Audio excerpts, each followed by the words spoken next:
On behalf of myself and the panel, welcome and thank you for participating in this webinar, honoring our fallen heroes, first responder Rollo Pan.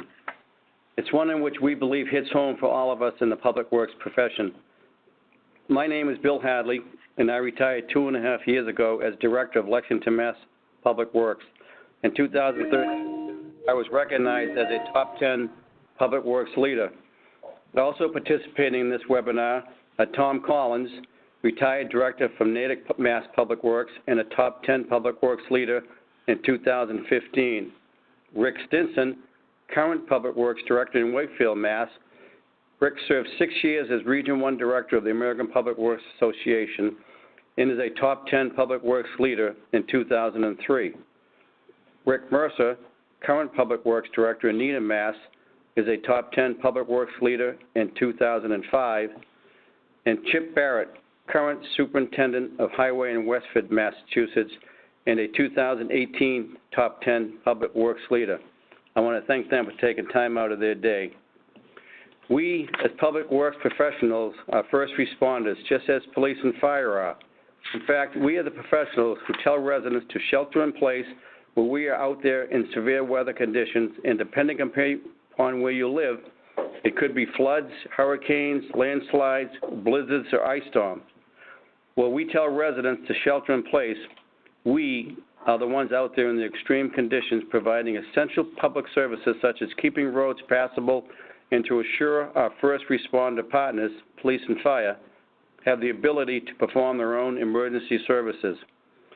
But it is public works employees who take the lead.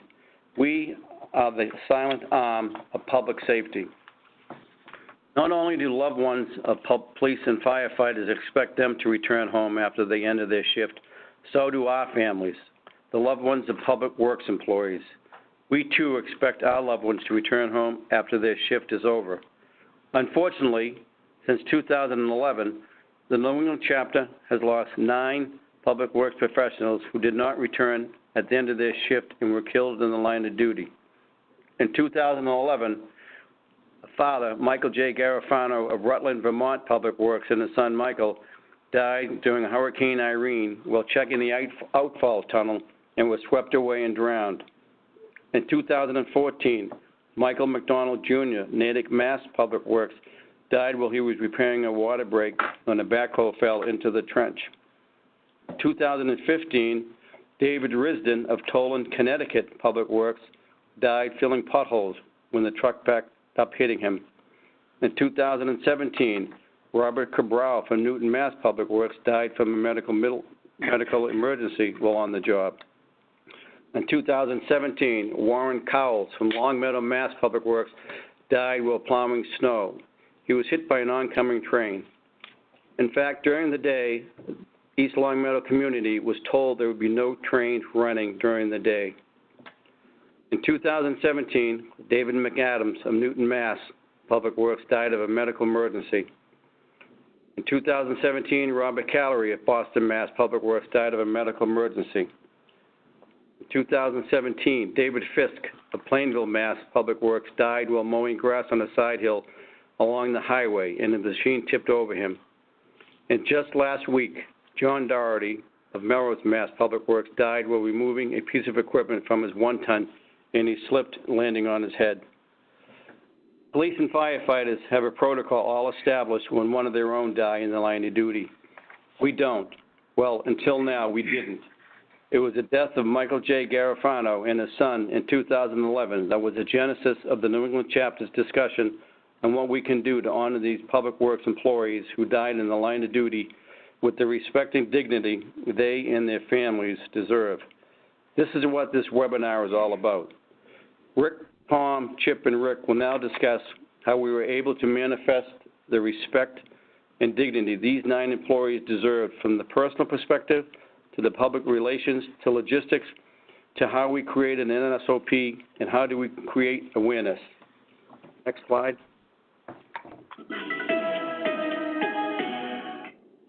There will be a link to this separate viewing in the future on the APWA website when it's posted. You'll be able to click and watch this video.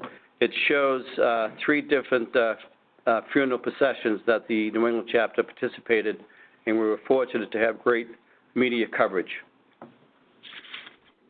Next slide, please. So what's New England APWA been doing in the interim?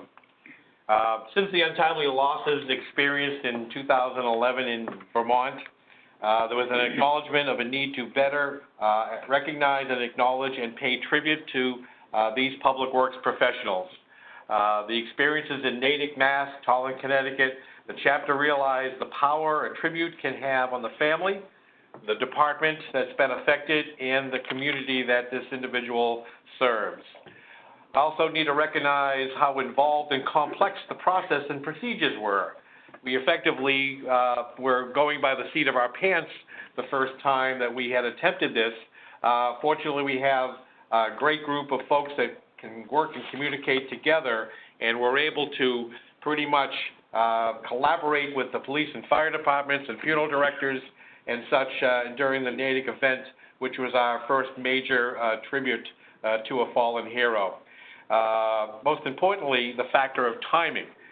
We learned that the period of time between the individual's passing and the interment is very narrow in many cases. It's natural that when people do pass away, obviously the family goes through a grieving process, but ultimately you need to move forward and have a funeral and have the person interned. So the timing is very critical. Several folks involved in the Massachusetts and Connecticut were involved in the Public Works Awareness Committee for the New England chapter. And we ultimately formed a bereavement subcommittee with the goals of establishing a standard operating procedure, establishing a chapter policy, communicating, informing that these do exist with chapter membership. New England chapter is about 1,000 strong, and the goal would be to make sure that these folks are aware in our own chapter that these resources do exist and these folks are prepared to help to step in and help coordinate the process. And ultimately to gain national recognition at the national level with the development of a policy and an SOP that the national would adopt, and then eventually get this information out to the full APWA membership. Next slide. The bereavement subcommittee met several times, researched existing SOPs from police and fire departments.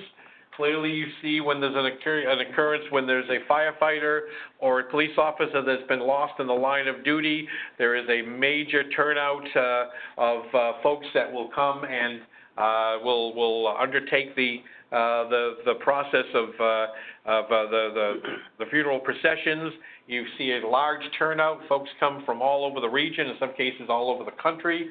That doesn't happen on its own. These usually are game planned, and there are people that are working behind the scenes to make sure the logistics of all of these things are happening. So we researched a number of those SOPs and crafted a version that we could bring before our board of directors, and eventually a version was accepted and adopted by the chapter executive committee. Throughout the process, there was an open dialogue with key individuals in Kansas City. We shared our thoughts and goals with our regional director at the time, Rick Stinson, at the board level. And I have to say that Rick did a fabulous job in carrying that message and moving the process forward. And as things were occurring on subsequent events after Natick and Tolland, we kept the folks in Kansas City involved and made them aware, and they could see how the process was evolving on an hour-by-hour, day-by-day basis. So the goal would be to get a sense of how these things do unfold. The New England chapter concept was brought to the full board of directors, and with Rick Stinson's leadership as an APW director, the policy resolution was adopted and the SOP was adopted, and I'll defer to Rick to talk into greater detail. Ultimately, we're bringing it back to the local community. We've had an opportunity to present before local, regional highway associations and any other organization that wishes to have us present before them. Everybody has workshops and conferences from time to time, so we're available and have had the great opportunity to present before several county and state highway associations to get the word out. Next slide. All right, the SOP, Standard Operating Procedure, the purpose of the SOP is to have a procedure in place that is an easy-to-use, step-by-step plan for everyone. The department liaison is someone that is assigned by the affected town to support that department and to be able to communicate. This is a point of contact for both the town and for the chapter. The family authorization. This is a very important one. At what level does the family want us to get involved? Just be at the wake, just be at the church, just be at the cemetery, or all three? This is a thing that is very important and has to be discussed very early on that would decide on how much of a deployment we would have for it. The funeral director.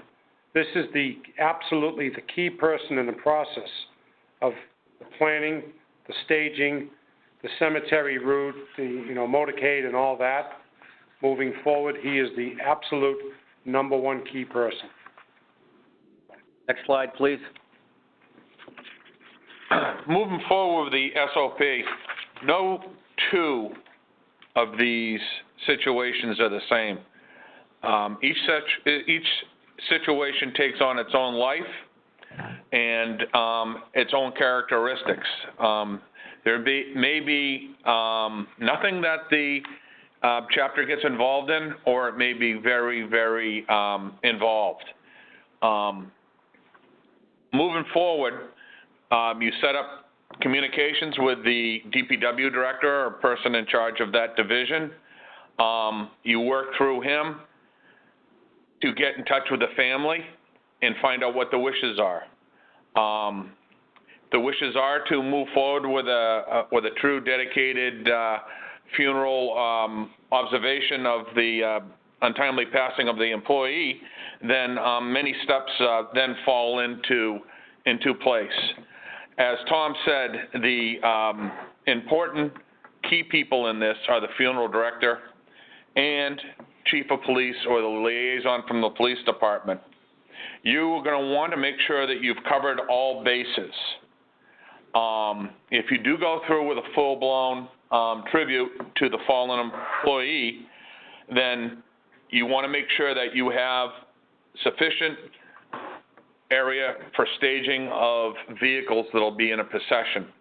You also want to make sure that all logistical things are covered as far as staging area, person in charge of the staging area, porta potties, coffee, etc. are there. Our experiences is, so far, we've had anything from 20 trucks to over 400 trucks show up. 400 trucks do take up some space.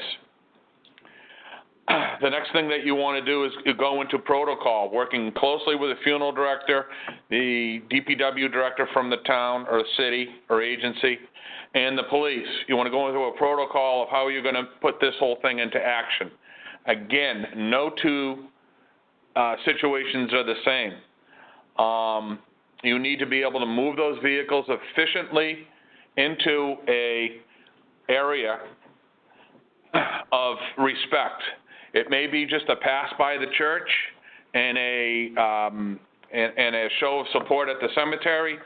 It may be anything from in between that.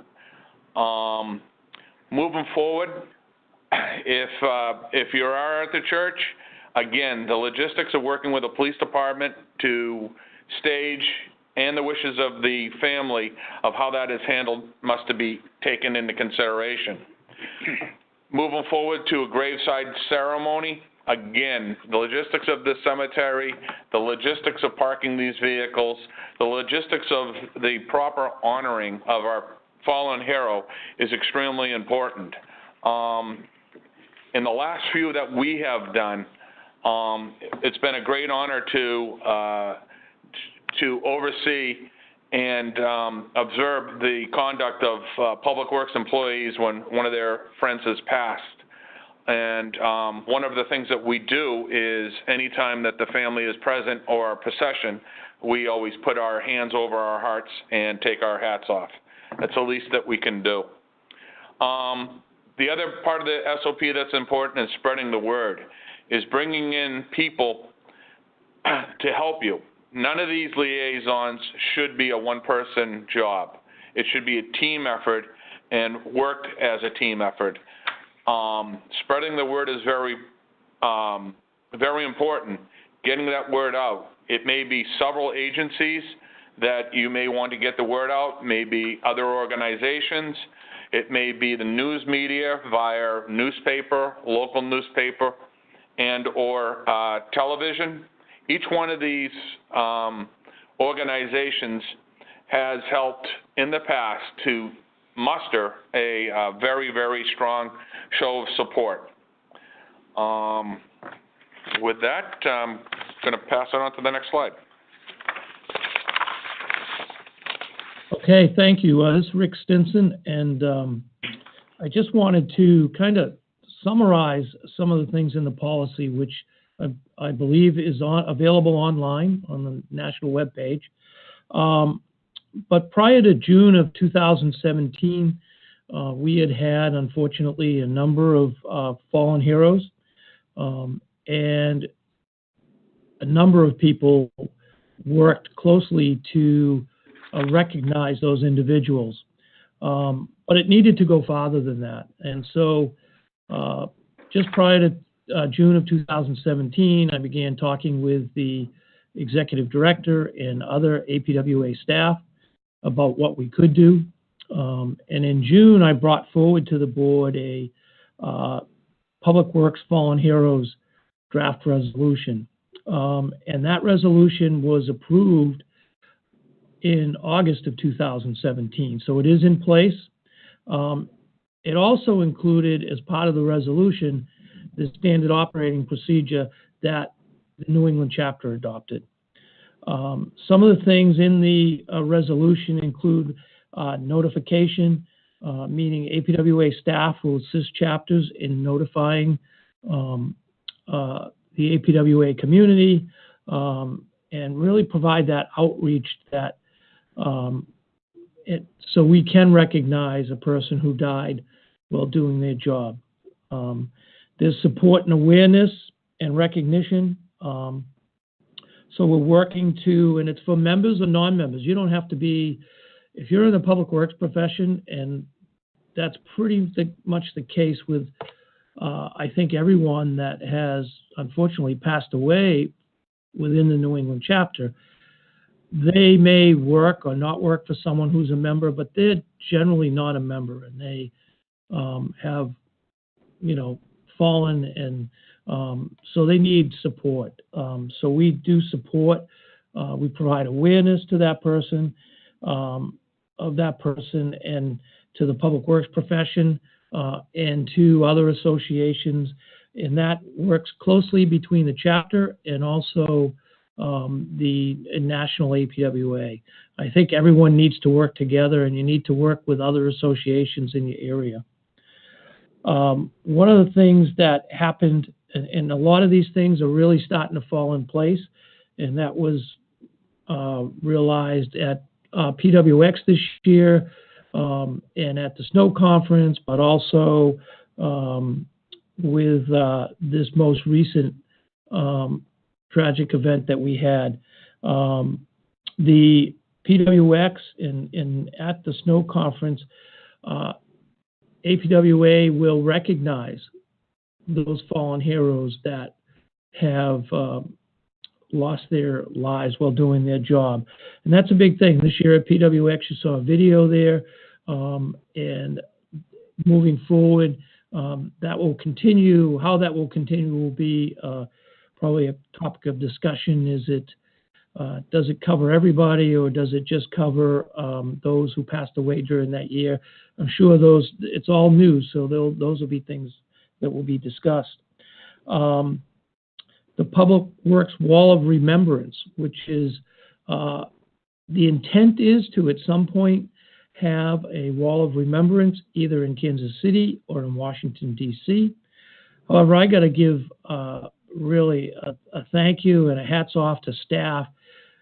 There's a lot of work to get to that point, but they came up with a great idea, and that was to put a wall of remembrance on the website, which is in place, and that recognizes those fallen heroes who have passed away. So they did an outstanding job with that to jumpstart that. The hard part's still to come, and that's to get something in D.C. or Kansas City. So there's a lot of work. It needs a lot of help from everybody.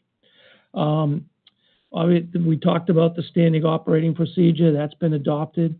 The other one is federal and state benefits. As you know, police and fire in a lot of states receive extra benefits if they pass away while doing their job.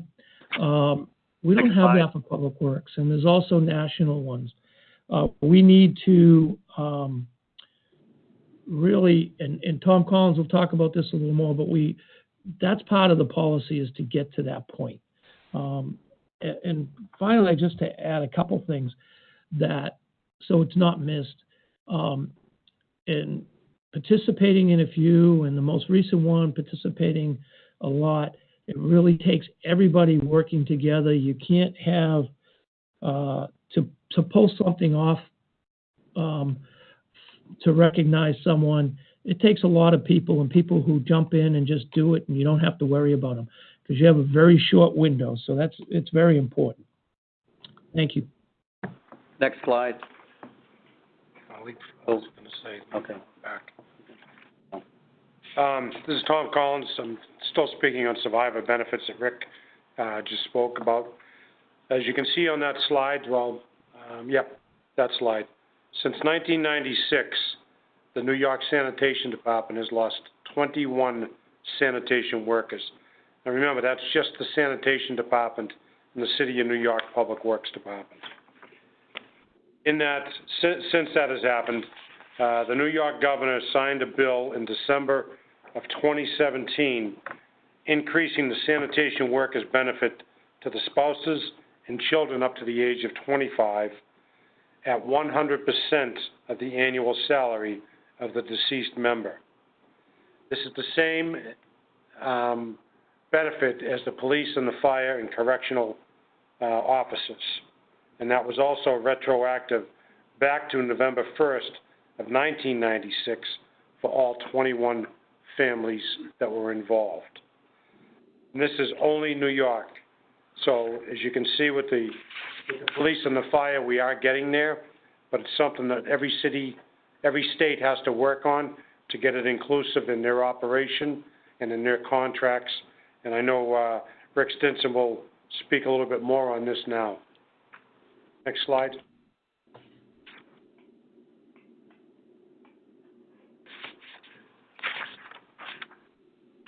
On the benefit portion, I just wanted to reiterate, it's going to take everybody from all of the chapters in APWA to really push that at the federal and state level. APWA is willing to assist the chapters, but the chapters need to take the lead. APWA can take the lead nationally, and there has been discussions, but in your local states, the chapter needs to take the lead, and local public works professionals need to take the lead to accomplish that. And I think that way we'll get to where we want to be, and that the person is recognized, appreciated, and in the end, their family can, if had a tragic loss, they don't have to suffer as much as they move forward in life. Yeah, this is Bill, and in Massachusetts, there's a death benefit bill that's been going through the legislature for the past 2 years. It just doesn't come out of the committee. And so that's one of our goals, is to include the Public Works employee in that death benefit if they're killed in the line of duty. And that benefit for police and fire, first responder partners, is a $300,000 death benefit that goes to the family. So that's one of the goals of the New England chapter this year, is to see if we can get that bill finally passed. And along those lines, if you look on the slide, it shows the top 25 dangerous occupations, and you can see the forest workers, the sanitation workers, landscaping, ground maintenance workers, fleet mechanics, construction workers, equipment operators. All public works functions are in the top 25 most dangerous occupations. And that source came from the USA Today. Next slide.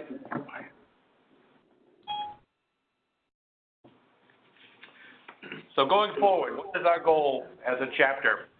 Well, we are participating in it right now, and as you view this, hopefully that you will begin getting the word out to your local chapters and to your chapter leaders. If you are a leader, please take this on as a significant and serious undertaking. But we are also there available as a resource to help digest and demystify the things that we've learned along the way that you might encounter. But to continue to be awareness, we need to have an identity of when these situations do occur. They happen in your own community, you know about it. If it happens in the community next door to you or nearby, you don't necessarily understand or know that it's happened or it's occurred. We just don't really know unless we start going by word of mouth. We may see it on a news flash. We may see it if you participate and follow any of the news media feeds, or we may just hear it from a word of mouth. But the quickest that you can learn about that, the quicker that you can shift these policies and SOPs into place and start making those communications. Next slide, please. Along with what Rick Mercer just mentioned, the biggest number one key is the communication to your chapter. Like Rick said, that if you know of something, someone who passed away or get killed on the job, we need to know that. The sooner you get word to whoever that city or town is, to the chapter or to the committee, then everyone can kick into action. So if you see something, say something. You know, Public Works is a very silent operation. We just do what we have to do every day and we go home. You know, but we have to start making people more aware of what we do, the dangers of the job, and when people from doing their job, we have to make that, you know, a remembrance of that person, that city or town, especially last week when this tragedy happened here in Melrose, Mass. It was only director from the next town over, Mr. Stinson, had heard about it, so he kicked everything into action. We all met up there 2 days after the gentleman had gotten killed, and things just went right into place by the plan, the committee doing what they do best, working with everyone involved up there, police, fire, funeral, and brought about a great final send-off for this gentleman, and more so for his family and also the community. I think what you've been hearing throughout the webinar is that it's a team effort. And as Tom just mentioned about the Melrose Public Works incident and funeral that happened last week,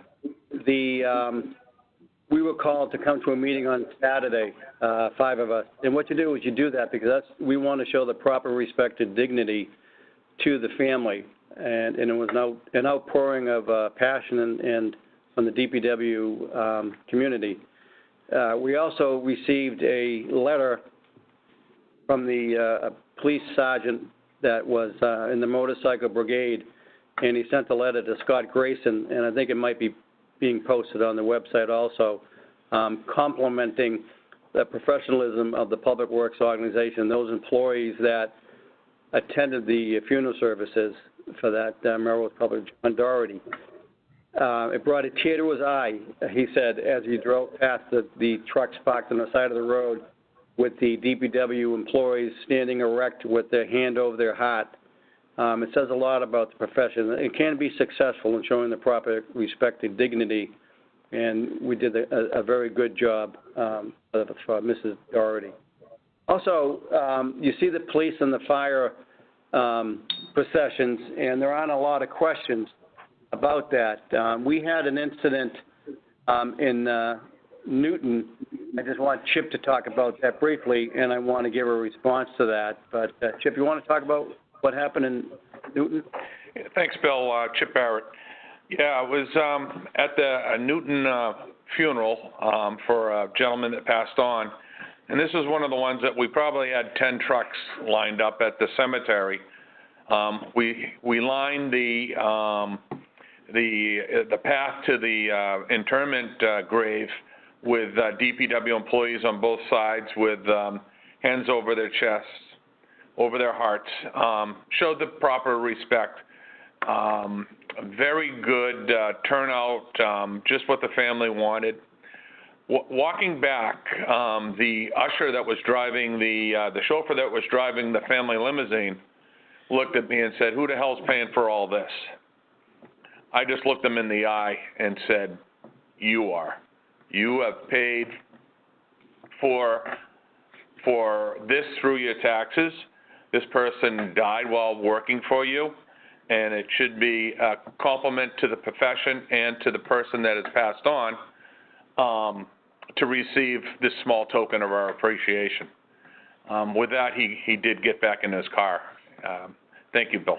Yeah, when Chip brought that to my attention, I thought about that, and I wonder what my town manager or other town administrators would think about if they were asked about this type of question, like what are you doing with all these trucks out of town?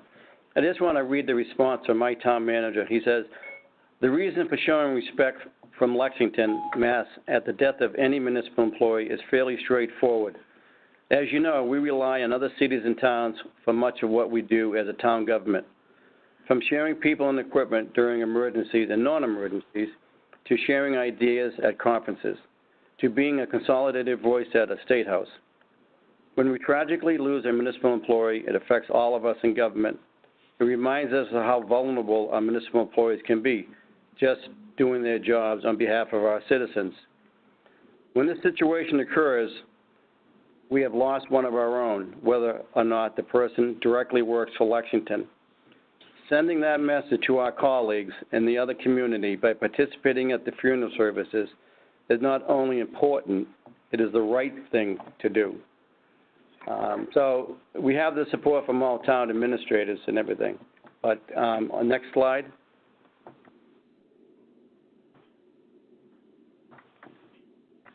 Rick, do you have something to add? Yeah, I had just kind of 4 key points for anyone who's listening to this or will listen to this.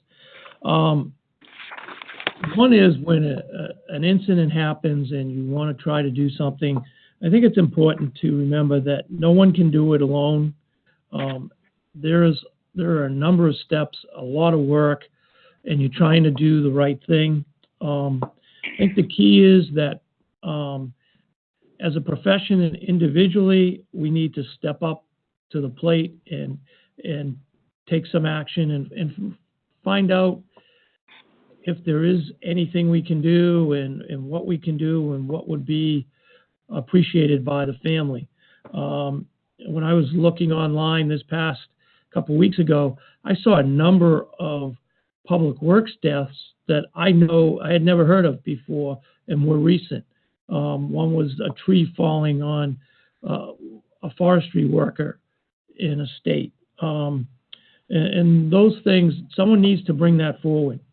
I think the other thing is we learn something new, unfortunately, every time this happens. So, and it's always going to be a revolving process.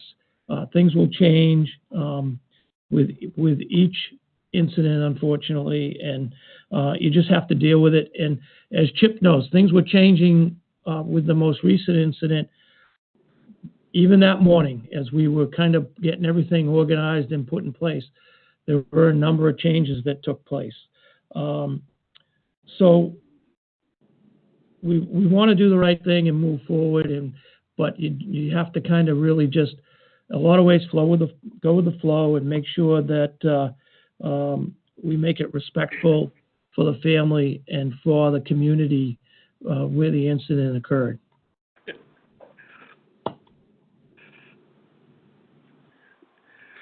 Questions? I would also suggest that Rick mentioned that he's been online, he's seen where there have been fallen heroes most recently that have unfortunately not been recognized, I think, the way we would like to see it. But there have been folks that have been lost for many years in the past. In your own individual communities, you may have such a situation. The wall of remembrance is there for everybody that has passed. It could be placed on there for whatever the history is that the individual had. So if you get a chance, go on, take a look at it. There's a process for reviewing those that are there. If you're not sure, you can check it out and find out, add the name and see if it's come up already. If not, there's a process that the fabulous KC staff has done to make it available. You can enter those folks onto that wall of remembrance and have them available regardless of when they were lost. Is there anything else? I'll do a closing if you'd like. I wanted to. Yeah.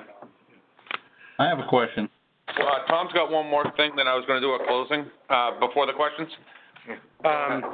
This is Tom Collins. I just wanted to add, we've talked about the procedures and everything we have to go through, but one other thing you want to keep on the top of your mind, depending if you're a director or person in charge of that department or city, there's also the people in the department that have to also be cared for, and you have to pay some attention to your staff. It happened to me with one of my guys getting killed, and it's something that, you don't want to go through, but that's something that this committee can offer out to help anybody who is going through it. You have to remember you have to still go back to work the next day. You still got to keep everything functioning, and it's not only the family that's going through it, it's also your public works family at your department.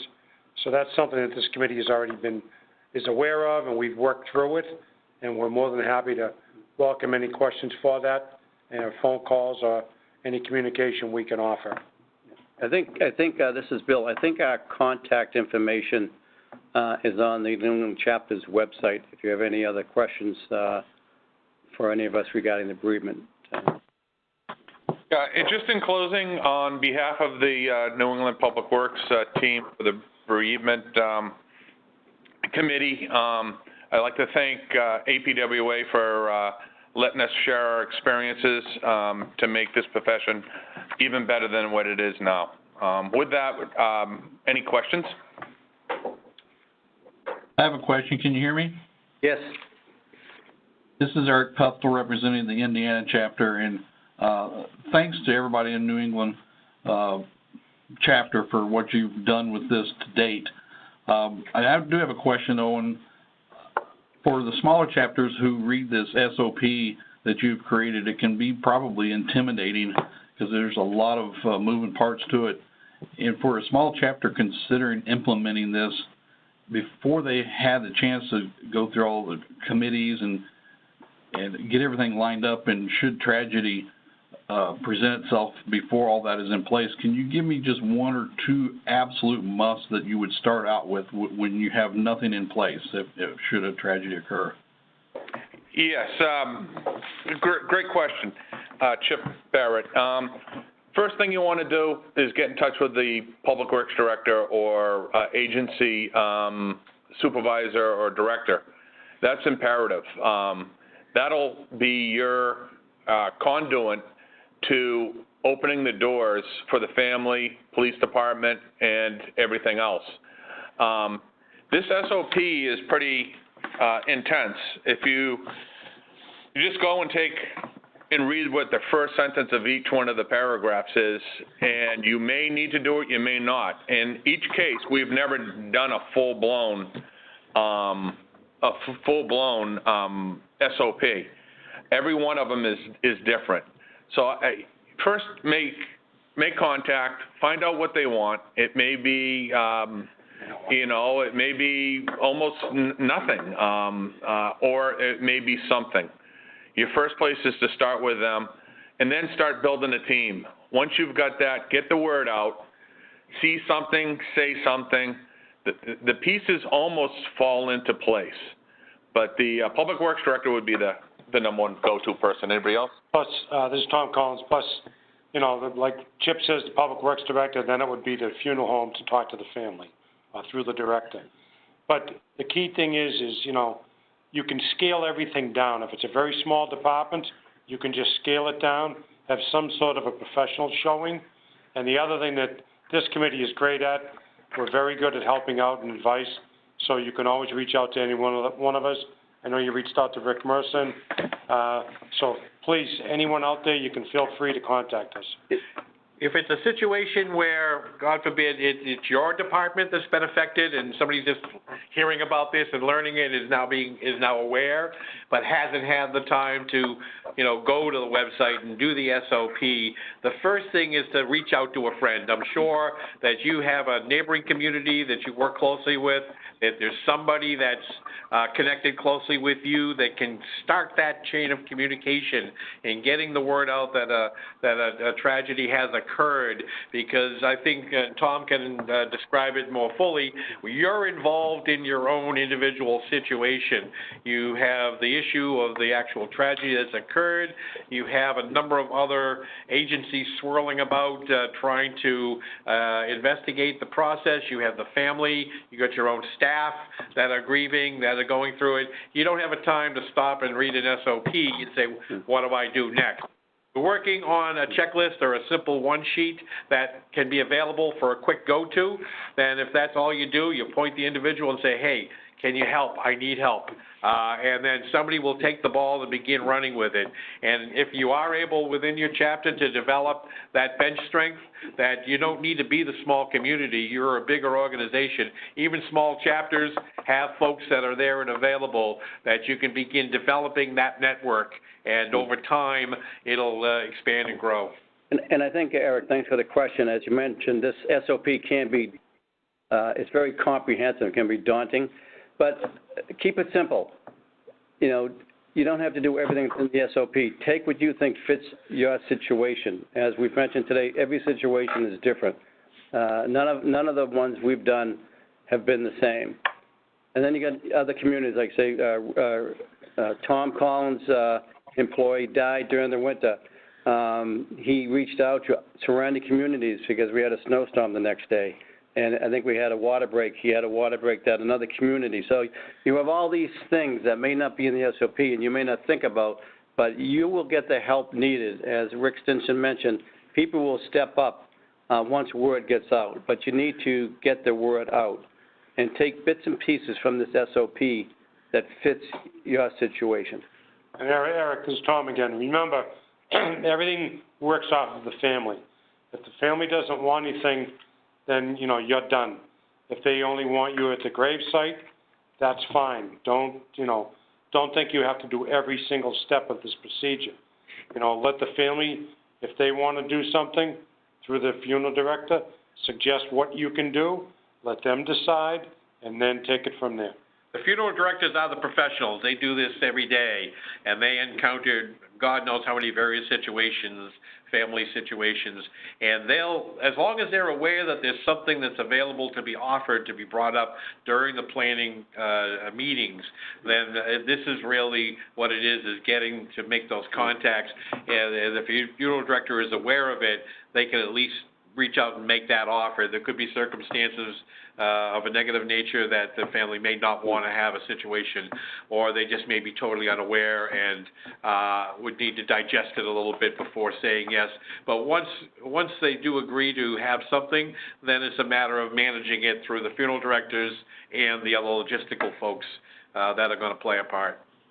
And overall, in the end, it's a sad day for Public Works, but it's also a good day for Public Works. When you see the amount of employees that show up, over 180 employees show up, it really makes them feel good. It makes them understand that they're not alone in their profession.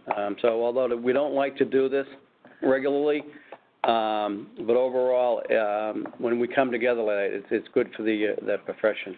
These representatives that are able to send vehicles and folks, that particular individual may not be an APW member registered on the 30,000. They're part of a community, maybe some of them aren't even communities that are members. It's an opportunity for membership, but that's a side story. But in reality, these folks go back. These are line-level individuals, laborers, foremen, drivers, operators. They go back, they take pictures, they video everything. They bring this back to their own departments, and they talk about it, and they bring that positive, uplifting aspects to it that hopefully will make that individual and that department a stronger department, knowing that they're doing the work that is really important to the community. One thing on that, if I can, Eric, I had at the cemetery and after from my staff, but at the cemetery, I had a number of communities that came up to me and said how much they appreciated this, that we were recognizing this person from Public Works. And it was pretty amazing. They went out of their way to say that to me. And my staff has come up to me and said thank you for the opportunity to participate, because it can be, if you go with a full-blown thing, it can be a very long day, and 99% of the people that are part of the recognition really don't know that person that passed away. But they were all very grateful that they could participate and recognize an individual from our profession. I think that every individual that I've been there, you can almost see the wheels spinning when they see these things happen, that this individual from Melrose last week, John Doherty, he went to work that day, had his breakfast, brought his lunch, was fully expecting to be able to go home and have supper with his family that evening. And I think that those things do occur. You can see it in the police and the fire, but in this case here as well, that individual expected to be home for supper, and so did his family expect him to be home for supper. And every individual that were there as part of that tribute, I think, got the message that that could as easily just have been them in their circumstance in their own community. They are hopefully now going to be a better, more fulfilled employee, and then maybe go home and hug their family. Any other questions? Well, on behalf of the panel, Rick Mercer, Chip Barrett, Tom Collins, Rick Stinson, and myself, Bill Hadley, we thank you for listening and participating in this webinar for our fallen heroes. Thank you.